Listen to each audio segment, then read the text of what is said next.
Europe 1, 6h45. Thomas Soto. Nous ouvrons le kiosque d'Europe 1 avec toutes ses plumes. Marion Calais pour les régions, Sophie Larmoyer pour l'international. Tiens, Véro, ah si, elle est là, Véro, pardon, devant la télé. Bonjour à toutes. Bonjour Thomas. Médias, l'exigence s'accroît. C'est ce matin la une de La Croix qui publie son baromètre annuel sur la confiance dans les médias. Résultat, une chute de leur crédibilité et de l'intérêt pour l'information. Alors allons-y, soyons transparents. Vous êtes 78% à penser que les médias ont un rôle très ou assez important dans l'élection présidentielle. 67% à penser que les journalistes résistent aux pressions des partis politiques et des pouvoirs. 58% seulement aux pressions de l'argent. Un peu plus d'un sur deux, 52% à trouver l'info radio crédible. C'est 44% pour la presse écrite et 41% pour la télé. Bref, l'appréciation, c'est peut mieux faire.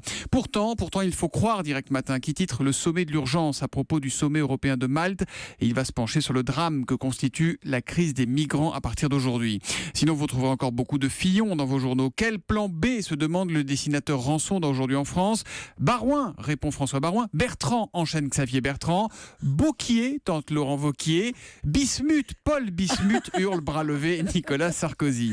L'Humanité, sur le même sujet, s'interroge sur les vraies questions que pose l'affaire Fillon, une affaire qui fait vaciller la droite, nourrit le tous pourri. Plus que jamais, estime l'UMA, la démocratie doit être revitalisée et l'argent muselé. François Fillon, encore en une du Figaro, mais avec un changement de ton assez net ce matin. Jusque-là, le journal se faisait l'impeccable porte-parole de la défense de François Fillon. Eh bien, ce matin, donc, en une, les premiers doutes pointent. Fillon continue, la droite s'inquiète. Il n'est toujours pas parvenu à dissiper les doutes sur sa capacité à mener la campagne présidentielle, écrit le Figaro. Autre candidat dans le viseur, cette fois de l'opinion, c'est Emmanuel Macron. On demande le programme, s'impatiente le journal. Enfin, vous sentez peut-être, Julie, absolument débordée.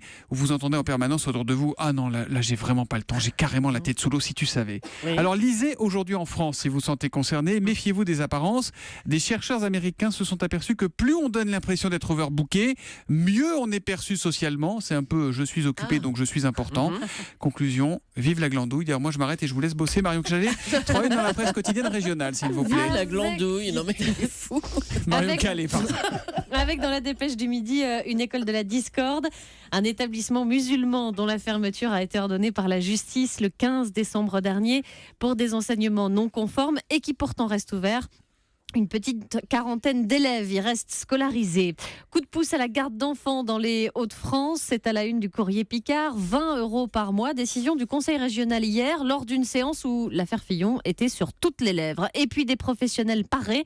Alors que les vacances d'hiver commencent ce soir pour la zone C, Vaucluse Matin évoque une fréquentation en hausse en montagne et ce, malgré des conditions d'enneigement inégales. Ouais, ça veut dire qu'il manque un peu de neige, mais on y croit, ça devrait neiger dans les jours qui viennent.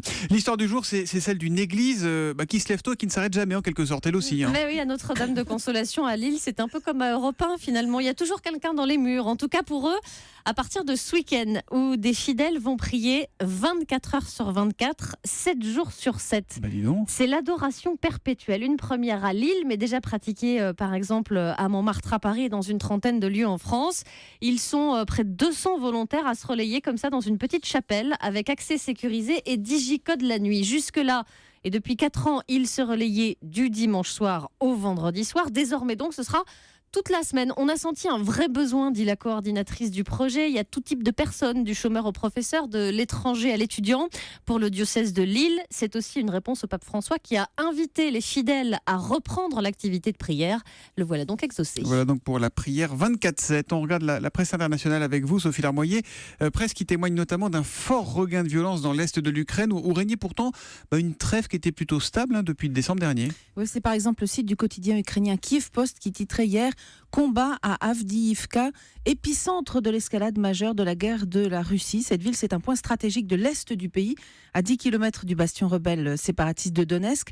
Elle est tenue par les troupes ukrainiennes, mais dimanche, cette relative stabilité a volé en éclats. Soldats ukrainiens et rebelles pro-russes s'affrontent à coups de roquettes et d'obus de mortier. Alors chacun se renvoie la responsabilité, évidemment. Des combats qui ont déjà fait 23 morts en 5 jours et parmi les victimes, il y a des civils, Sophie. Ouais, les habitants évacuent sous les tirs d'obus, explique le Kiev Post, qui montre des gens monter dans un bus ou d'autres faire la queue pour avoir une gamelle chaude d'une sorte de bouillie, car la population fait face à des pénuries alimentaires, pénuries également d'eau courante et de chauffage, parce que les infrastructures ont été endommagées. Or, il fait moins 18, moins 20 en ce moment Au pic de violence s'ajoute donc une crise humanitaire. Alors évidemment, on se demande toujours dans ce cas-là qui a commencé, la faute à qui? Vous le disiez, les deux camps se renvoient la balle et s'accusent mutuellement d'avoir ouvert les hostilités. Et le quotidien britannique Le Guardian, sous la plume de son correspondant à Moscou, il consacre un article et note que c'est le premier test face au désir affiché de Donald Trump que les États-Unis aient de meilleures relations avec la Russie. Un test qui a connu un premier élément de réponse hier soir, tard dans la soirée d'ailleurs. Effectivement, premier signe guetté par tous, qui a été donné depuis l'ONU à New York par la toute nouvelle ambassadrice de l'équipe Trump. Et ce signe, il est clairement en faveur de l'Ukraine.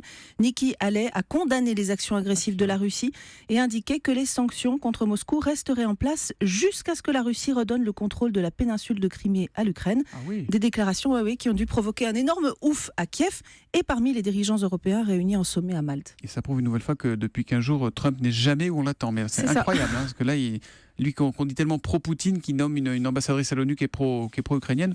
Très étonnant.